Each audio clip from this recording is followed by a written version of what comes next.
My name's Phil. I'm a psychotherapeutic counsellor, a supervisor, and a trauma therapist. And today I'd like to speak a little bit about passive aggression. Now, people with passive aggressive issues, they've usually developed it because their childhood experience was typically very frustrating, but it was one in which they couldn't air that frustrations, which would mean that there would probably be a more negative or hostile reaction to their frustration. So they learned to suck that frustration in. But it's in some people who develop a passive aggressive sort of personality style or have elements of passive aggression in their personality, they don't know how to express their anger healthily. They can't do that because of that early belief that something really bad's going to happen if I do that. So what they do, they're continuously looking for places to project their frustration and sort of get other people to reenact that for them, while also creating a lot of frustration for themselves by acting in ways that does the same to them. So they constantly, their world is a constant place of frustration. So the way that they would typically get other people to take on board their frustration would be via a means of projective identification. So projective identification is when somebody projects a feeling onto us or into us that they don't want to feel or they want others to feel. Now, this is an unconscious process. It's not something they're mindful of, the basic underpinnings of it in their process, but it will be something they probably know how to use the manipulative elements of projective identification to get people to take on board the feeling they want to do. That will typically be in awareness because they know what works. But the mechanism that makes them have to do this all the time is typically out of awareness. So people who use projective identification to get rid of their anger would typically project their anger onto someone. Now, that's not enough to just make somebody feel angry. They need to frustrate you. So they will find ways to do that. And often these ways can be very childlike and, very immature because, of course, the defense was developed in immaturity. So the way passive aggressive people wind you up will be immature. So they'll typically be really bad with communication. So they'll typically quite often be late. You'll never quite know if you're meeting them or not, if they're going to turn up at all. They'll also maybe leave things half done around the house, which frustrates people because they think, why haven't you just finished it? You've started the job, why haven't you? Or they'll leave things lying about that you might knock yourselves on or tread on. But they might do the same, you see. They might be knocking into these things that they couldn't be bothered to put away or, and creates more frustration in them. Another typical way would be that they might not open letters, because they probably feel, no, I don't really want to know what's in this letter. But actually, by not opening the letters, yes, it creates fear because there is an unknown what's happening here if it's an official letter.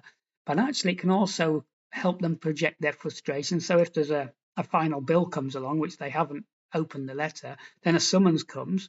They'll probably be angry about getting the summons rather than the fact about them not opening the letter. So the anger will then be projected onto the court system, the legal system, and they will believe that's what they're frustrated at.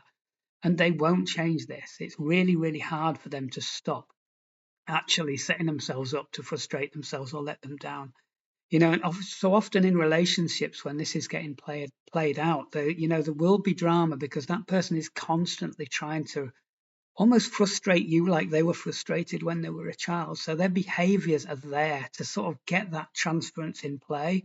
And once you take the bait, once you get angry at the latest thing that they've done to press those buttons, that transference has worked for them because, they've got you. They've got rid of their anger. You're doing it now. That all of that stuff they wanted to get their parents to feel, you're now experiencing it. And you might actually, in that moment, see on the passive aggressive person's face, they might smile, they might even laugh in that moment when you're absolutely frustrated or boiling with rage. That can be a really entertaining thing for them because they've got rid of all their rage from childhood now. Now it's become like an adrenaline sort of joy response, and they're really loving that you're feeling this. And there will always be a sense of within them of some sort of joy or relief when you do take on the anger, but they will also feel the victim of that situation. Like your anger is then you have become their parent again, so you're now treating them like they were treated when they were parent. But what they won't be able to acknowledge at all, of course, is how that they've pushed you there with all of these behaviors. So they're constantly reenacting that childhood drama by actually making people become their aggressive, angry parent, in which they'll either enjoy there's that payoff. They might enjoy actually getting revenge on that parent who, in the transference, who they treated them like that, or they just actually keeping their process filled with fear and rage because that's how they've always felt. So they'll find ways to maintain this.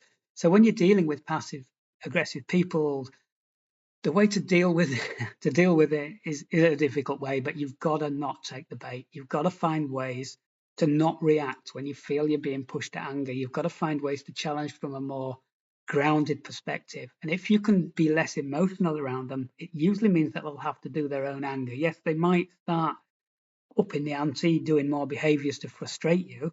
But if that stops to work, that then they don't really know what to do. Another way is with humor. So some people will say, people with passive aggressive processes will typically say yeah but whenever you offer them the help that they're asking you for, they will push it away, and that's really frustrating. So if they start doing that, to say to the passive person, someone could get really frustrated here when you're asking for help and then saying yeah but if you use humor, often the passive person will burst into laughter because you've caught that small child part. You know what they're up to, and sometimes that can really diffuse the situation. So hopefully this is useful for you. And if there are any other subjects you'd like me to discuss relating to psychotherapy or counselling, please leave a message in the comments, and I'll see about getting a video done for you. Okay, thank you. Goodbye.